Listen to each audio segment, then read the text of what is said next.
ዝኾነ ነገር ፍጹም ይገብር ደስለንስ እዩ حظ كلا تلو الجل بقى يخون سلزبنا يخون بتعم زفتويا زفتويا أفكاريتي نمسعيتي نقصاليتي منارتي كم مسكنا يدلي أبزلوا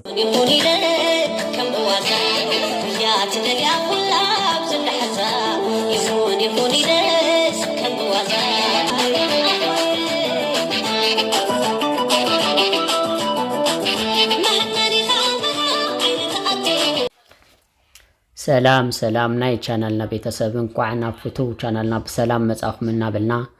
እንኳን ማዓልቲ እንወታትኩን በሰላም አብጽሕና ክንብለኩም ንፈቱ ከምቲ ልሙድ ኣብ ዓድና ተዋሰእቲ ትግራይ ዘለና ምዕቡልት እንታነ ናባኹም ኩነብለና ኣብዚ ሕዚ ሰዓት ኣብ ትግራይ ብበዝሒ ዝረአ ዘሎ ነገር ጉዳይ መርዓዩ ኮይኑ ዘሎ መርዓ ብጣዕሚ ዝበዝሕ ዘሎ በአንጻሩ ግን ፍትሕ እውን ከምኡ ተዋሳኢ ሓድጉ ያይኑ አብርሃም ወደያ ዘርአብሩሁን አነ ሰብ ስለዝተመርዐወ አይምርዖን ዘብሎ ጉዳይውን ዝርዝር ሓበሬታ ኣለና ምሳና ጽንሑ ነብዛሕ ነብዛሕ ነብዛሕ ነብዛሕ ነብዛሕ ድሕሪ ደርፊ መርከብ ቦኒታ ንብዛሕ ንባዛሕ ዝብል ብብዙሓት ሰባት መርዓን ጎየሉ ሰዓት ኮይኑሎ እስቲ ስለናይ ለማዓንቲ ዛዕባ ተዋሳኢ አብርሃም ወደያ ዘርአብሩህ ደጋጊሙ አይምርዖን ዘብሎ ጉዳይ ቅድሚ ምእታይና ንእሽተይ ስለ ኣብ ትግራይ ብበዝሒ ዝፋትሓ አርቲስታት ብበዝሒ ዝፋትሓ ከየንቲ ክነውግዐኩም ሰፊን ክትኸዲ ዘለኺ ዘግና ደይኽሞ ቆልዓ ቤንኻ ኮይንካ ምዕባይ ከመይ እዩ ሲንግል ማም ንምባል ይደፍር ዶ ይካል እወ ልዮ ታይራ እወ መከየንቲ ትግራይ ማለት እውን እተን በዓለም ደረጃ ተሰማዕነት ዘለወን ራሄል ገብረስላሴ ትምኒት ወልዳይን ሸዊት መዝገቦን ቤተይ ብዝብል ደርፊ ንፈልጣ ካብቲ ማሙቕ ሓዳር ንምንታይ ሲንግል ማም መሪፀን ዝብል ሕቶ ስለ ዝመጽእ በተለይ ኣብዚ ሕዚ ሰዓት እውን ዝምርዐውን ዝፋታሕን ዝበዝሕሉ ሰዓት እቲ ችግር ከታይ እቲ አብርሃም ዝወለዶ ይኾን ኢልና ከም ሓሳብ ከነካፍለኩም ተመኒና ኣለና ተኸታተሉና በመጀመርያ ትምኒት ወልዳይ ኣብ ማሙቕ ሓዳርን 10 ዓመታት ምስ በዓል ገዛ ገጣምን ክኢላ ዜማ ኣሌፍ ሓንቲ ጓል ዘፍረዩ እንትኾኑ ሕዚ ግን ተፋቲሖም ከያኒት ትምኒት ወልዳይ እውን ሲንግል ማም መሪፃ ፍትሕ ከም ዝገበረት ሓቢራ እያ እቲ ንብዙሓት ዘደንቕ ዝነበረ ብደርፊ እውን ትምኒተ ኢሉ ብዜማ ብዙሓት ዘደንቕዋ ሓዳር ከም ዋዛ ኣብ ሓፂር እዋን ንምንታይ ክፈርስ ክኢሉ ዝብል ናይ ኩላትና ሕቶ እዩ እቲ ችግር ከ እንታይ ይኾን ዝብል ሕቶ እስካብ ሕዚ መልሲ ኣይረኸብናሉን እስቲ እቲ ናይ ሰጋር እቲ ና ትምኒት ወልዳይ ምስ በዓል ገዛ ዝሰርሐቶ ክንእንግደኩም ናይ መፋትሒ ምክንያቶም ግን እንታይ ይኾን ፍቅሪ ዘይተመስረተ ዶ ይኾን ወይስ ብጥቕማ ጥቕሚ ስለ ዝተሓፀረ ኣማን ብኣማን ልብን ብካስሚር ሰሚሩለይ እቲ ዝትመዮ ኣብ ዓይንኺ ብዓይኒ ርእዮ ብሰላቢ ደማም ሰጊሩዮ በተመሳሳሊ እውን ራሄል ምስ ከያኒ ዓለም ሰገድ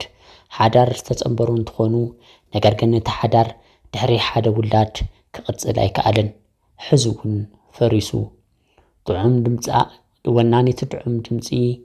ደራፊት ቤተይ ሸዊት መዝገቦ እውን ድሕሪ ሓደ ውላድ ምስ በዓል ገዛኣ ተፋቲሓ ሲንግል ማም ከም ዝመረፀት ብሚድያ እውን ተዛሪባ እያ ምክንያቱ እንታይ ይኾን ኣንሕና ግን እቲ አብርሃም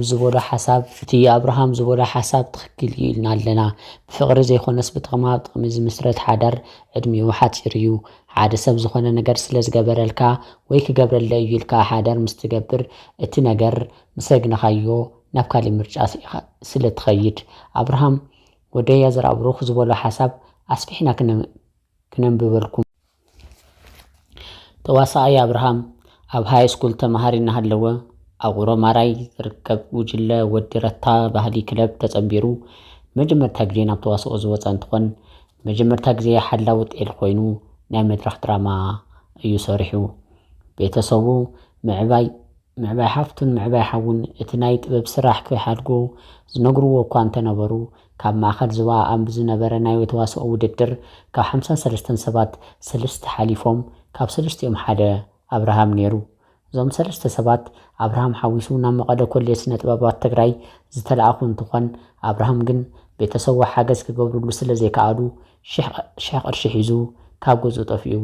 ናብ መቐለ ኣተወ ተምሃራይ ኮሌጅ ጥበባት ትግራይ ናተምሃረ ናሃለዎ እውን እዩ እቲ ናይ ገረየሙን ተሓረየ ህይወት ከቢዳቶ ዝነበረት ኣብርሃም ሕዚ ግን ኣብ ናይ ገረየሙን ደሞዝተኛ ስለ ዝኾነ ትምህርቱ ቀጸለ ኣብ ኮሌጅ ጥበባት ትግራይ እውን ብሰንኪ ናይ ገረየሙን ቀረፃ ካብ ትምህርቲ ንሓደ ዓመት ተባሪሩ እዩ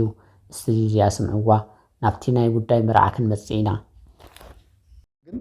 ሽዑ ገረየሙን ሰርሕ ነርና ጽቡቕ ሰብ ተመልካቲ ነርና ሕዚ ብሓቂ ንኩሉ ክትከውን ትደሊ ትምህርቱን ይመሃር ኣለዎ ገረየሙን ይሰርሕ ኣለዎ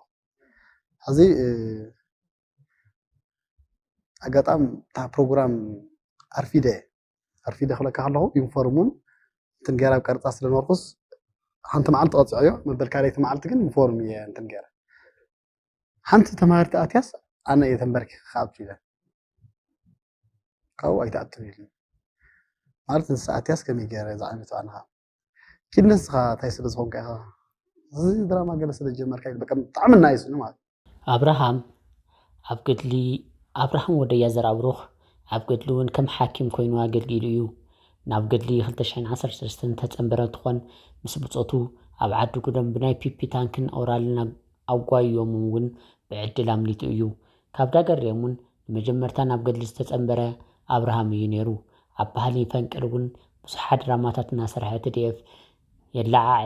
የላዓዕል ነይሩ ፒፒ 3 ግዜ ዝሰሓትዎ ኣብርሃም ከምዚ ኢሉ የስታውሶ ታንክና ኦራልን መጽየን በቀዳርካ ከምዚ እናተረኣየና ቃና ጎይና ይለካለሁ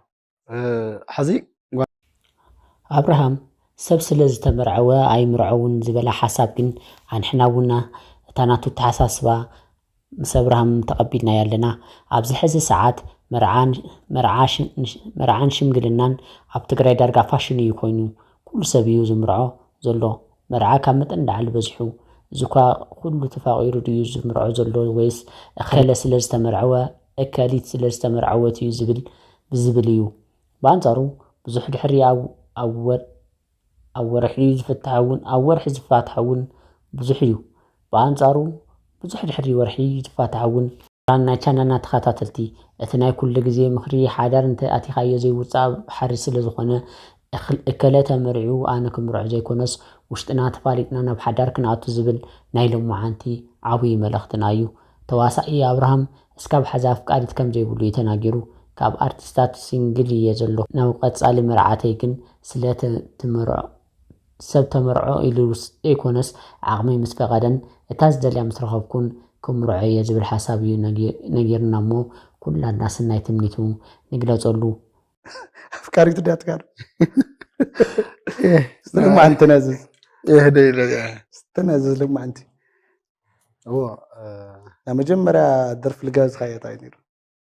تعبت من تعرفنا ترسل عنده قالتنا